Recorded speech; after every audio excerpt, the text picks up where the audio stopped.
Welcome to Bandit's Keep Actual Play. I'm Daniel. We are continuing my solo campaign where I'm using original Dungeons & Dragons, the game Outdoor Survival, and Chainmail, basically what they tell you to do in OD&D, to run a solo campaign. This part of it is called the Mapper, thus the name of the playlist this is in. And the Mappers go out into the world and recover treasure maps for the parties to go get. I've got a couple of high-level mappers that are going to move on to something else, so I need to start off with some fresh ones. So in this adventure, we're going to send out a couple of mappers and see what they can find. Okay, welcome to another session of the Mapper. So I thought because I'm getting more and more followers here, maybe people haven't gone all the way back to the beginning, I'm going to do a quick overview before we start, and then we'll get into the campaign. So I'm using Outdoor Survival and a kind of a combination of that with original Dungeons & Dragons, basically because Dungeons & Dragons, original Dungeons & Dragons that is, says to use Outdoor Survival for the hex crawls. We're going to create a series of maps or locations where treasure could be. The character, the mapper, is going to go out there and try to go to those locations and confirm they're there. Basically, if they go over the spot where the treasure is, they will be able to map it and then sell the map when they get back to civilization. I have two other mappers who have been quite successful, but they might retire soon. So I'm going to basically be bringing in new mappers now. So this is a first level mapper. I had a policy where I did not name them until they survived a couple times, but I feel like then it makes it more difficult to track, because the other thing I have been doing is using this Hobonichi Weeks planner to keep track of all that's going on in my world. So I'll talk about that in a second. Let me just go over the mechanic quickly. Basically, we use Outdoor Survival. We track water and food as we move around. We're using the search scenario as the basis, which means, except that we're tracking food. So basically, in the search scenario, you don't track food. So what that means is when the mapper moves around, they'll roll every day to see how far and in what direction they can travel. And they will, if they need food, if they don't find food or water by going over it on the map, they'll be able to roll to see if they find it. So this right here, search. Okay, so we're going to roll a d6 at the beginning of every day. On a 1 or a 2, we have to move our full amount of movement in one direction. If we roll a 3, 4, or 5, we have to move the full amount of movement, but we can turn once. And if we roll a 6, we can turn as many times as we want, and we can move up to our full movement, meaning we can move less, which is super valuable. Also, as far as water is concerned, every day we'll roll a d6 if we didn't go over water that day. On a 1 or a 2, we find water so we don't lose it. That's basically the search scenario. We have these little tabs here that represent our character. We start off with this one, which is 6 movement. As they move down in having supplies, the movement will slow down, which is going to be problematic, or could be problematic. So I'll start with this mapper. I'll put this down here so I can actually play, so you won't be able to see it, but don't worry, I'll let you know what's going on. Put them down there for a second. The other thing that we're going to do here is, again, we're using original Dungeons & Dragons. At the end of each day, we're going to check, depending on where they are, there's a chance that they will have an encounter. If they have an encounter, we'll use these rules for that, including evasion, which we'll get to when that happens, because inevitably it will happen. I track my days with this because I am tracking this in a calendar, as I said, so that we know, basically when they go out, when the maps are available, et cetera, et cetera. And let me quickly go over this. Again, this is a Hobonichi Weeks. You can see I just kind of started using it, but we've already got quite a bit of stuff going on. Today is actually May 27th. So tomorrow, the wolves actually go into the dungeon, at least in the game world. All right, so we're going to start on May 27th, and we're going to note that our mapper's leaving. Now, I don't have a name for them yet, so we're going to roll. On a odd, it'll be a male. Even will be female gendered. Okay, odd. So we're going to go with a male gender name. I'm going to use this OD&D referee tools. There's this thing in here for making names, and we'll just grab a quick name. So male name is Meyer Glyph, and their epithet is the Liberator. So we're just going to call him Meyer. So Meyer, the Liberator. Okay, and we're going to make a note here in our calendar on May 27th. Here, that Meyer the mapper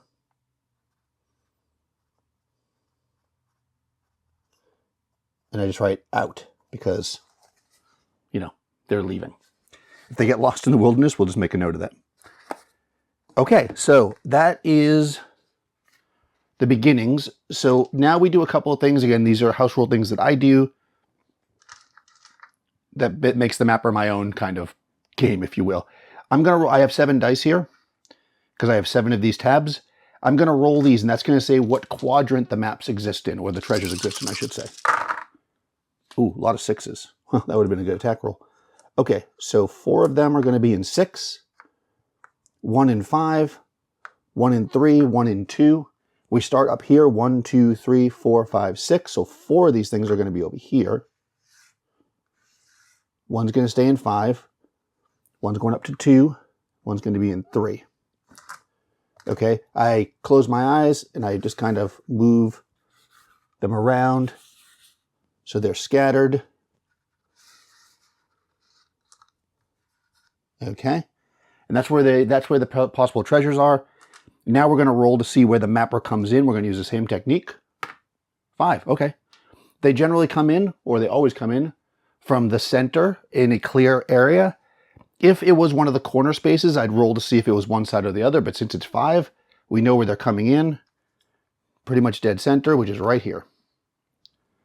Now, we have a couple of additional rules here. The first one is the mapper keeps a die that tracks kind of their connection to civilization, we'll call it. If this die ever reaches 0, so basically counts all the ways down, past 1 that is, they will lose their connection to civilization and they will never return. So we start at 6. Each day, this die counts down. If the mapper manages to stop and stay on one of these houses, it resets. Okay? That's all we got to know. They must leave the map through the same quadrant they came in, so they got to leave through somewhere here. It could be anywhere, not the same spot, but they got to leave through there. And they have to leave here before that counts down past 1. You know, obviously they can, like I said, reset it as they go. Okay, I'll put these off to the side. We use this black die to track their mental state, and we're going to start the first day. So this is May 27th. So typically what I will do is I use this. This is just a game called Close the Box or Shut the Box. It counts down. So sometimes I'll use this to track the days and I'll just mark it down in the end. Other times I just make a hash mark here. The trick is just to make sure you keep track of all your days. It's all about being systematic with this. So here we go. Day 1, 2. Okay. So we know on a 1 or a 2, they have to move their full movement and they cannot turn, which is not great for my mapper. They lucked out in the sense that they are very close to several maps, but the only house, if you will, is right there, which is kind of good because if they try to get back to it and they can't get to it, they could always leave the board. But they're going to want to get to whatever is the closest map to them. They've got to move their full distance, and ideally they're going to get to that map, then come back, and they're going to keep going back and forth with as many maps as they can get. I think what they're going to try to do is go for this one. I'm going to pick a hex that this should be in. 1, 2, 3, 4, 5, 6. I'm just going to roll because it's between hexes, and it will matter. Okay, so it's there. Okay, so going their full movement in one direction, they could go 1, 2, 3, and then the woods take 2 steps, so 4, 5, and they can't go further. Or they could go this way, 1, 2, 3, 4, 5, 6, and end up in the mountain. Well, I know that the mountains, first of all, take a lot of movement, but also there's more of a chance of an encounter in the mountains. So I'm going to go this way. Oh, I guess I could also go 1, 2, 3, 4, 5, and end up in the woods there. But again, there's really no reason to be over there. So they're going to go this way. 1, 2, 3, 4, 5, and they must then stop. Now, I turn this die down to 5, and we're now going to roll to see if there's an encounter. They're in the woods, and in the woods, an encounter happens on a 5 or a 6. 1. There is no encounter. The day ends. They did not pass through water. Oh, sorry, they did not pass through a food hex, so their food goes down. Now I'm going to roll to see if they got water. On a 1 or a 2, they got water. They did not, so their water level goes down as well. And I mark off 1 day. And that's basically the process unless we run into a monster. So let's see what happens next. If one of these tokens is mostly in one square, I just kind of fix it. But if it's like this one, another one dead in the middle. 1, 2, 3, 4. So it's in this one. Okay, so here we go. Next day. 6. Oh, 6 is the best because you can turn a lot. I don't know that it'll be that helpful to me right now because I think it will be because I'm going to go 1, 2, 3. These paths only count as 1, 4, 5, 6. So I got much closer to my goal. I'm in the clear, which is generally good. So again, I'm going to mark this down to 4. I'm going to roll to see if there's an encounter. Actually, I'll do the food and water first just so I'm staying consistent with that. I'm going to roll for the water. No water. Okay, so my life level, okay, my water moves down. I'm going to show you this. I moved it down to here now, so I lose 1 life level. So I'm going to switch my card here. The food also goes down, but that doesn't affect my life level yet. So I switch to B, which means my movement is now 5. Okay, I already moved that. Let's see if there's an encounter. In the clear, or the clear, there's only an encounter on a 6. No encounter. Good. Another day goes by. Okay, so ideally I'll get not a 1 or a 2 today because that'll allow me to pick up that map and head back. I don't think I have enough days necessarily. Well, if I roll really well, I might take a chance and try to get that map today. We'll see. Or tomorrow. 4. Okay. So let's look at our options here. If I go 1, 2, right, I pick up the map. I can turn once, which means I can just turn around and go right back, right? Or I can go 3, 4, 5. And then tomorrow, assuming I roll that I can move, I can go 1, 2, 3, 4, 5 and come back. So I think I'm going to try that. So I'm going to go 1, 2, flip this map over. Oh, that's good. When they have a marking like that, as opposed to being plain, that means there's magic and regular treasure. So 1, 2, 3, 4, 5. Oh, you know what? If I was really... Can I make that happen? No, I have to roll a 6 to do that. All right, so I'm risking it because I could also go here and go to the food, which would be nice. But you know what? I'm risking it. All right, this moves down to 3. Did I find water? I did not. Oh, that's not good. Food goes down as well. I might be in trouble here. But I did find that one thing. Let's see. Hopefully there's not an encounter today. No encounter. Okay. So basically that means I got to head back. I got to head back because I'm going to lose movement starting tomorrow. So really what I need today is not a 1 or a 2. If I get a 1 or a 2, I'm just have to go back. I can't risk staying out here any longer. So let's roll for the next day.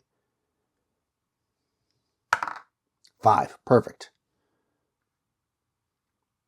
1, 2, 3. 4.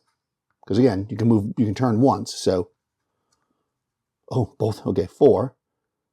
Can we turn once though? So 5. And that's basically where I'm at. Now it's the end of this day. I only have 2 of these left. Oh man, I might be in trouble if I don't roll well on the way out of here. Okay, no encounter.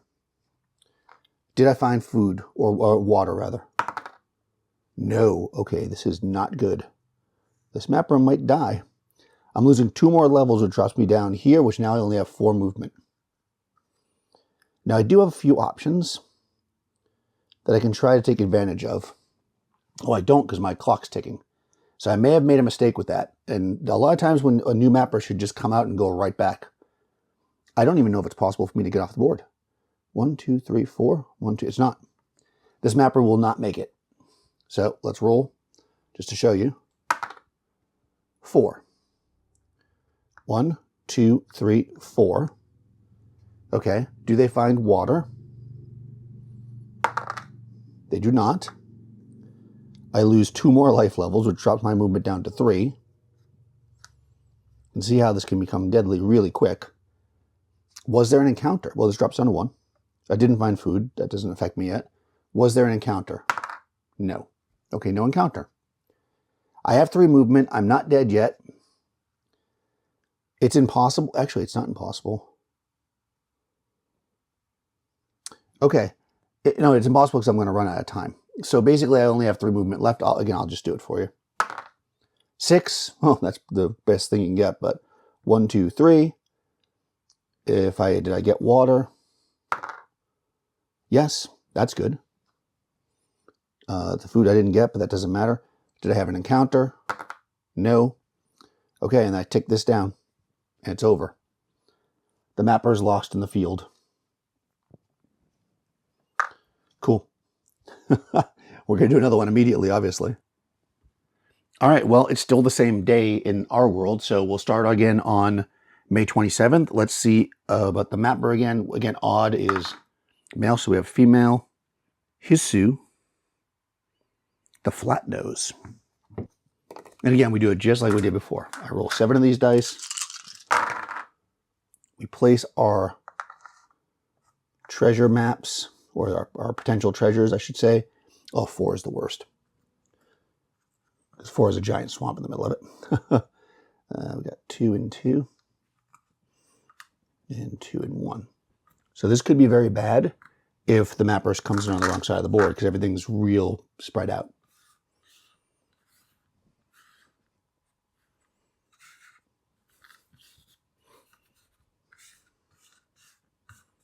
Okay, so I've spread them all out. Let's see where the mapper comes in. 3. Oof. All right, well, that's not great. The mapper coming in on 3 is not ideal. In fact, it might be nearly impossible for them to actually do anything if they come in on 3. All right, let's see if they come in at the top or the bottom. Okay, so 2, so they come in at the top, which is exactly what that would be the only way this would work. I'm going to run through this because you just never know with the mapper. Sometimes it works out. So let's see if they can do it. It's going to be tricky. All they're going to be able to do possibly is get this one map right here, right? Because remember, they can leave the board from anywhere here, so they can leave from right there if they have to. So if they roll well, they could possibly pull this off. So let's just see if Hisu is luckier than our other mapper. Now, if she doesn't think she's going to make it and she can get off the board, she could still do that. But the problem is the mapper goes into debt immediately. So we'll see how that works out. 1. That's a terrible roll to start with, but it's actually fine because that's what I want. 1, 2, 3, 4, 5. She can't go into the woods because it costs 2 again. She stopped on water, though, which is good, so that doesn't go down. But food does. And her day goes down. Now we have to roll for an encounter on the river. The encounter is on a 5 or a 6 on a d6. 5. Oh, God, okay. All right, so an encounter is not ideal because it's going to cause the mapper to have to possibly move. And if the mapper has to move, that's really going to make this impossible. So we'll see where this goes. So looking at our chart here, if we're on the river, we're going to roll a d8. 6. 6 on the river is a swimmer. Well, that makes sense. So we're going to look at our swimmer table. We'll roll a d12. 3. Okay, 3 is a giant octopi. Okay, fantastic. Well, we know it's giant. It's a monster. It's an animal, right? So it's not actually on the list. The way the OD&D works is they basically have, a giant animal as a thing. So in any case, we're going to want to try to avoid it no matter what. So we're just going to roll on the giant animal chart to see how many of them there are. So it's a giant, so 2 to 16. What we always want here is a large number. So let's hope for a big number. 4. If this next one's 5 or better, we're in a good spot. 7. Okay. So 11 out of 16 is more than 60%, which means that if we look at our evasion chart, there's 1 to 3 of us, it's just 1. Over 60%, we have a 90% chance of evasion. If we evade the creature, then we can basically just stay where we are, which is what we want. So we're going to roll a percentile and hope that it is not over 90%. Because if it is, we're going to have to move, and that's really going to work against us. 5. Okay, no. Oh, we also want to find out, actually animals don't have lairs. We would normally check a lair, but animals, they always mark as no lair, so we're not going to worry about that. And that is the end of 1 day.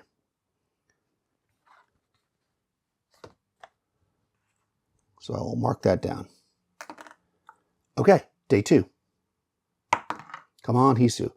3. Okay. So 3 means that they can move in a, they move in their full movement and they can turn once. So she's on the river like this, so which means she's going this way. So she's got to go. It doesn't. What's interesting about this is when you enter a hex, if not from a path, you use the full amount of movement to go into that hex as opposed to the limited amount that a path causes. But I'm going to pay that anyways. So I can choose to go whichever way I want here. And I got to turn once no matter what. So I think if I go, I think I'm going to try to line myself up by going 1, 2, 3, 4, 5, 6 and stop there. This means if I move in a straight line next time, I'll get to the treasure map. So I passed through food. That is good. So it doesn't cost me any food. Now I'm going to roll to see if I pass through, if I get any water. On a 1 or a 2, I get water. No. Okay, so the water does drop. Really don't want to lose any movement, but got to do what you got to do. Now I'm going to set this down to 4. Is there an encounter? In the woods is an encounter on a 5 or a 6. 3. No encounter. Very good. Next day. So what I really need here is just not a 1 or a 2, because that'll put me a little further away than I want to be. 2, of course. Okay, but still it's fine. So again, I still have my full movement. So 1, 2, 3, 4, 5, 6. I stopped before this mountain, but I did uncover that 1 treasure map. That's fantastic. I crossed over water, so I don't have to roll for that, which was very good for me. I did not get food. That goes down. This goes down to 3. Now I'm going to see if there's an encounter. Again, we got to hope that we don't get an encounter. 2. 2 in the clearing is no encounter, so let's go to the next day. Mark that down. 2. She has to go to full movement in a straight line, but that's fine. That's what she was going to do anyways. 1, 2, 3, 4, 5. She can't go to the further one, but she stops on water. So stopping on water means that not only does she get water, but her water resets. So it actually goes up to the top, which is very good for me. She didn't pass through food, but that drops down. So that's actually going to be problematic. This goes down to 2. Let's hope she doesn't have an encounter. The encounters are on 5 and 6. 2, no encounter. Okay. I actually think she's going to make it. She won't make it this, unless if she gets a 1 or a 2, she won't make it this time. But if she gets a 1 or if she gets anything else, then she's going to make it. 2. Okay. 1, 2, 3, 4, 5. And she can't go to this hex because this takes 3 movement. So she has to stop there. She did not pass through water, so she's going to roll a d6. No water. Didn't go through food, so her movement's going to drop down to 5. Now, this is the big one. She's in the clear. As long as she doesn't have an encounter... Oh, this drops down to 1. As long as she doesn't have an encounter, she's going to make it. No encounter in the clear on 5. Next day, we roll 5. She goes this way off the board. Okay. And that would have been... That's 6... This is, obviously that was a day, so this counts as 7 days. 7 days in the field. Well, 7 days by the time she gets back. So that makes it June, the same day that Myra was lost, she returns. So that's pretty good. She got 1 map. So the way we do this is, once a map has been discovered, I use this ruler, and I basically measure from the edge of the board. So it's in that hex right there. So that is 2 inches down. And then I measure from one side or the other, whichever side's closest, basically. And I measure kind of into the center, 10.5. So a map is noted like this: 2 down, 10.5 over. That's how we'll find it again. Now I'm going to roll to see what the map actually is. So for this, we use Monsters and Treasure. First, we're going to determine what type of map it is. Percentile roll.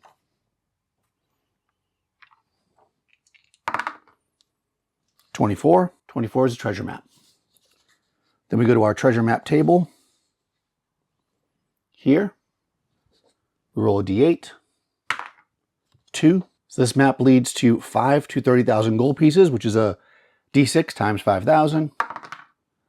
5, okay, so 25,000 gold pieces. Okay, so I have all the information now that I need. I can give my mapper some experience points. I'll make a little index card character sheet for them and get them going on more mapping missions. They can't go back out. I always say a month. I mean, I'm loose about it, but basically a month after they come back in, so they got to rest and stuff. So, but this is June 3rd in game time, which means that any of the parties that exist that are still at home camp, which I think is one of them, they have the possibility of buying up this map. So we'll see what happens there. In any case, one successful mapper, one not so successful. Thanks so much for watching. If you've been enjoying this video series, please do like the video and subscribe to the channel for more like that. You can leave a comment below with your comments. You can also check the description. You'll find a link to all the different stuff I use for this game and a link to my Discord server where you can join the conversation. You'll also find a link down there for my Patreon if you want to support the channel. I'll talk to you soon.